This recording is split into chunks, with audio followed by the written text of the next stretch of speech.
தேமுதிக தலைவர் மறைந்த விஜயகாந்தின் முதலாம் ஆண்டு நினைவு தினம் இன்று அனுசரிக்கப்படுவதை ஒட்டி பல்வேறு கட்சித் தலைவர்கள் அவரது நினைவிடத்தில் இன்று அஞ்சலித்திருக்கிறார். இது போல தேமுதிக தொண்டர்கள் இன்று இங்கு பேரணியாக சென்று அந்த சாலையில் நூறடி சாலை கோயம்பேடு அருகே உள்ள சாலையில் பேரணியாக சென்று அஞ்சலி செலுத்துவதற்கு அவர்கள் ஊர்வலமாக செல்ல முயன்றனர். அப்போது காவல்துறையினர் அங்கு அவர்களை செல்ல விடாமல் தடுத்து நிறுத்தி பேரணி செல்வதற்கு அனுமதி இல்லை என்றும், கோயம்பேட்டில் உள்ள அவரது நினைவிடத்தில் அஞ்சலி செலுத்துவதற்கு மட்டுமே அனுமதி அளிக்கப்பட்டிருக்கிறது என்றும், அனுமதி பெறாமல் பேரணி செல்லக்கூடாது என்று அவர்களை கணித்திருக்கிறது.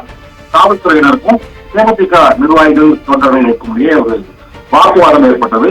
இதே போல ஏற்கனவே வாலாஜா சாலையில் எம்ஜிஆர் மற்றும் முன்னாள் முதல்வர்கள் உள்ளிட்ட அவர்களின் நினைவிடத்தை அன்று பேரணியாக சென்று அனுமதி அளிக்கப்படும் போது கேப்டன் விஜயகாந்தின் முதலாம் ஆண்டு நினைவு தினத்தில் பேரணியாக செல்வதற்கு அனுமதி மறுப்பது ஏன் என்று தேமுதிக நிர்வாகிகள் அங்கு வாக்குவாதத்தில் ஏற்பட்டதால் சிறிது நேரம் பரபரப்பு ஏற்பட்டது. இதனால் அந்த பகுதியில் போக்குவரத்தும் பாதிக்கப்பட்டது.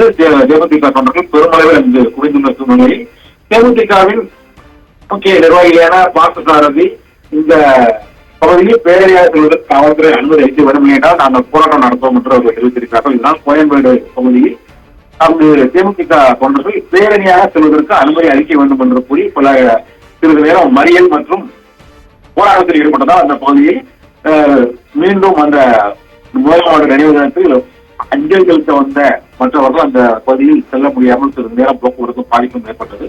இந்த சூழ்நிலையில் காவல்துறையினர் தொடர்ந்து பேச்சுவார்த்தை நடத்தி வருகிறார்கள். பேரணி செல்வதற்கு அனுமதி அளிக்க வேண்டும் என்று தேமுதிக நிர்வாகிகள் தொடர்ந்து வலியுறுத்தி வருவதால் முதலாம் ஆண்டு நினைவு தினத்திற்கு அந்த அஞ்சலி செலுத்த வருவோர் மற்றும் பேரணியாக செல்ல முயல்வோர் காவல்துறையினர் தடுப்பரங்கள் அங்கு அமைக்கப்பட்டிருப்பது மற்றும் முன்னரே அனுமதி பெற வேண்டும் என்று அவர்கள் கூறி வாக்குவாதத்தில் ஈடுபட்டு வருகிறார்கள். இருந்த போதிலும் அனுமதி அளிக்கப்படுமா அல்லது அனுமதி அளிக்கப்படாதா என்ற பரபரப்பு நிலவுவதால் அங்கு கோயம்பேடு பகுதியில் தேமுதிக தொண்டர்கள் பெருமளவில் அங்கு குவிந்து வருவதால் சிறிது நேரம் போக்குவரத்து பாதிக்கப்படுகிறது. தொடர்ந்து அங்கு அந்த பேரணி செல்வதற்கு அனுமதி அளிக்கப்படுமா என்ற எதிர்பார்ப்பு இப்போது எழுந்திருக்கிறது பேசுகிறார். ஒரு உத்தரவை போட்டு வாழும் வல்லல் எங்களை விட்டு மறைந்து இருந்தாலும் இன்றைக்கும் எங்கள் நெஞ்சத்திலே வாழ்ந்து கொண்டிருக்கின்ற ஒரே தலைவர் கேப்டன் விஜயகாந்த் அவர்கள் மறைந்து இன்றையோடு ஒரு ஆண்டு காலம் ஆகியிருக்கிறது.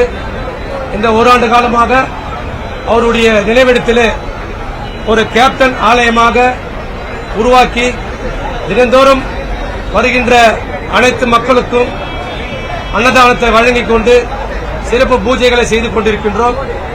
இந்த முறை இன்றைக்கு நினைவு நாளை முன்னிட்டு தமிழகத்தில் இருக்கின்ற அத்தனை மாவட்ட செயலாளர்கள் கேட்டுக் கொண்டது இணங்க